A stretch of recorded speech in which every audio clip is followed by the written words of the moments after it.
Assalamualaikum warahmatullahi wabarakatuh.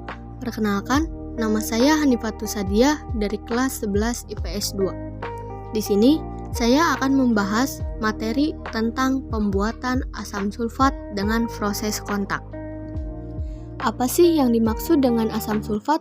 Asam sulfat merupakan bahan industri kimia yang penting, yaitu digunakan sebagai bahan baku untuk pembuatan pupuk. Proses pembuatan asam sulfat atau H2SO4 ada dua cara, yaitu yang pertama, proses kamar timbal, dan yang kedua, proses kontak. Yang pertama, proses kamar timbal. Proses kamar timbal sudah ditinggalkan karena kurang menguntungkan. Hanya tinggal satu pabrik di Amerika Serikat yang masih beroperasi dan itu pun dianggap sebagai museum industri. Dan yang kedua, proses kontak. Proses kontak menghasilkan asam sulfat dengan kadar mencapai 99% dan biayanya lebih murah. Selanjutnya, pembuatan asam sulfat meliputi 3 tahap, yaitu A. Pembakaran belerang menjadi belerang dioksida. B. Oksidasi SO2 menjadi SO3. Dan C. Mereaksikan SO3 dengan air. Pada tahap ini, SO3 tidak langsung direaksikan dengan air, tetapi dilarutkan dulu ke dalam larutan H2SO4. Belerang dioksida yang dihasilkan harus benar-benar murni, sebab jika mengandung pengotor akan mengganggu proses selanjutnya. Gas SO2 diperoleh dari sisa pengolahan tembaga.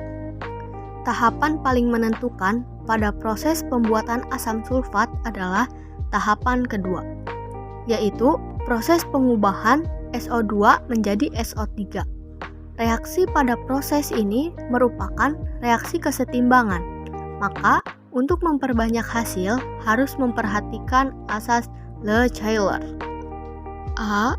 Reaksi tersebut menyangkut 3 partikel per reaksi, atau 2 partikel SO2 dan 1 partikel gas O2.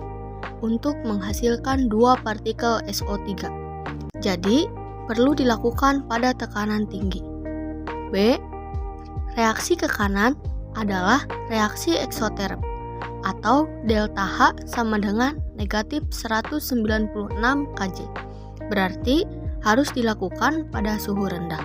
Masalahnya, pada suhu rendah reaksinya menjadi lambat, seperti pada pembuatan amonia.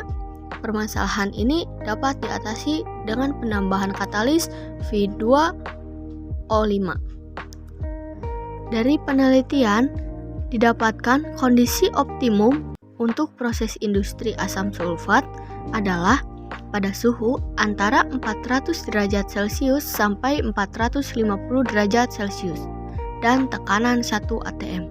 Hasil yang diperoleh berkadar 97 sampai 99% H2SO4. Oleh karena pada kondisi tersebut didapatkan hasil dengan kadar cukup tinggi, maka tidak perlu dilakukan pada tekanan yang lebih tinggi, sebab hanya akan membuang biaya tanpa peningkatan hasil yang berarti. Sekian materi yang dapat saya sampaikan. Mohon maaf apabila ada kesalahan dan kekurangan. Terima kasih. Wassalamualaikum warahmatullahi wabarakatuh.